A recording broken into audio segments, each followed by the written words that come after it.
bonjour à tous les citoyens béninois, bonjour à tous les compatriotes, ceux qui vivent sur le territoire national comme ceux qui vivent à l'extérieur du pays.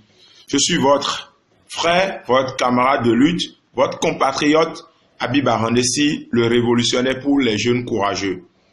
J'ai dit, je vais toujours me prononcer, je vais toujours dire ce que je pense, même si je me retrouve dans un trou, même si je suis traqué, je parlerai, et je parlerai toujours. Parce que parler, donner son opinion, dire ce que l'on pense, dire que ça ne va pas, n'est nullement un péché, au contraire, un droit constitutionnel, un droit absolu. La constitution de notre pays nous permet de donner notre avis sans être normalement inquiété. Mais malheureusement, ce n'est pas le cas dans notre pays aujourd'hui. Quand vous ne parlez pas le même langage avec le pouvoir dans notre pays, le Bénin, vous êtes traqué, vous êtes jeté en prison, vous êtes condamné à tort. Vous n'avez pas droit à une justice juste. Dans le même temps, ceux qui soutiennent le pouvoir, les actions du gouvernement, ceux qui font l'éloge du chef de l'État à longueur de journée, ils peuvent faire des réunions publiques sur des espaces publics à l'air libre et un peu partout sans être inquiétés. Ils peuvent se lever et insulter ceux qui ne parlent pas le même langage avec le pouvoir sans être inquiétés. On peut utiliser les journaux pour mentir, pour faire l'éloge du chef et pour insulter les opposants politiques sans être inquiétés. On peut organiser des marches sans protocole, tout simplement parce que c'est des marches de soutien au chef de l'État. Mais ceux qui décident de se réunir, même dans un lieu privé, pour diagnostiquer et pour dire qu'ils ne sont pas d'accord avec ce qui se passe, sont traqués, sont arrêtés et jetés en prison. Et qu'est-ce qu'on dit aujourd'hui? Le slogan aujourd'hui, c'est incitation à la révolte, à la rébellion, à la haine et diffusion sur les réseaux sociaux. C'est malheureux. Après plus de 28 ans, je pense bien près de 28 ans de démocratie, voilà ce à quoi nous assistons dans notre pays. Ceux qui incitent en réalité à la révolte, à la rébellion, à la haine, au soulèvement populaire, à la guerre, ce sont nos dirigeants de ce pays. C'est les dirigeants de ce pays. Ceux qui prennent des lois pour empêcher les gens d'aller aux élections, pour empêcher la diaspora d'aller aux élections, pour empêcher une partie du peuple de se présenter aux élections, c'est eux qui incitent le peuple à la révolte. C'est ceux qui pillent les ressources de la République. C'est ceux qui refusent l'opposition. C'est ceux qui jettent les gens en prison. C'est eux qui incitent à la révolte. C'est ceux qui n'intègrent pas les critiques et qui pensent que tout le monde est contre eux et naturellement contre eux. C'est eux qui incitent à la révolte.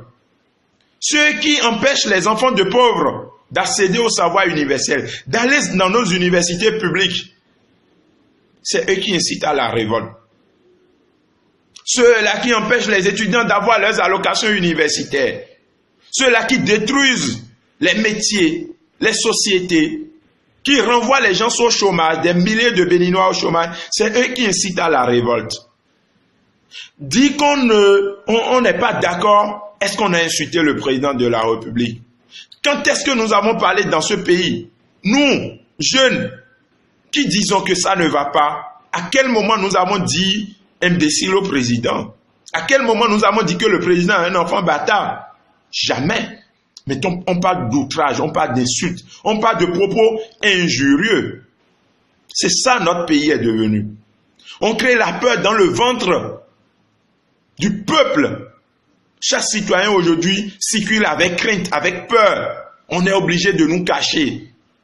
On est traqué. Vous pouvez vous cacher dans un trou. On met des agents de renseignement à votre trousse. On met la police à votre trousse. C'est dommage parce que vous dites que ça ne va pas. Vous dites que les policiers sont maltraités. Vous dites que les forces de l'ordre ne rentrent plus en possession de leur prime. Vous dites que les enseignants sont lésés. Vous dites que les étudiants sont maltraités. Vous dites que nos mamans sont humiliées. Vous dites que ça ne va pas dans notre pays. Et c'est tout. On ne veut pas de l'opposition. Mais sans opposition, qu'est-ce que vous pouvez réussir en réalité? C'est lorsque les gens vous critiquent, Les gens vous apportent des observations. Les gens disent que ça ne va pas. Si vous êtes intelligent, vous intégrez tout ce que les gens disent pour avancer. Comment on peut vivre dans un pays sans opposition? C'est impossible. C'est malheureux. C'est malheureux dans notre pays. Et au lieu qu'on soit concentré sur des projets de société, sur les projets de développement, sur comment construire des écoles, sur comment construire des routes, sur comment apporter de l'eau potable, sur comment donner de l'allocation aux étudiants, non. Sur comment créer de la richesse, créer de l'emploi, non.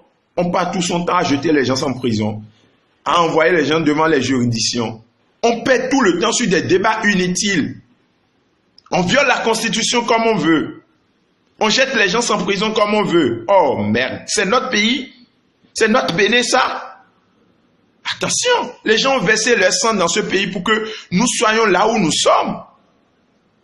Et au lieu que le pouvoir soit une continuité, non. C'est une rupture. Et une rupture avec quoi? Avec, c'est-à-dire l'état de droit, avec la démocratie. Ça ne va pas.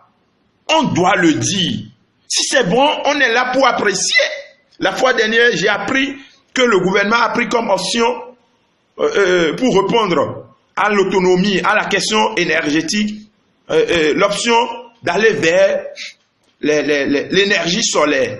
Mais j'ai apprécié. C'est vrai que c'est un peu en retard, mais j'ai apprécié. C'est tout à fait normal.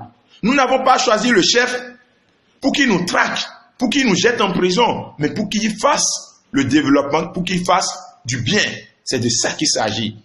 Je vous remercie. Il faut que les dirigeants de ce pays nous écoutent. Restons sereins. Nous n'avons que le Bénin et nous devons sauver cette patrie. Je vous remercie.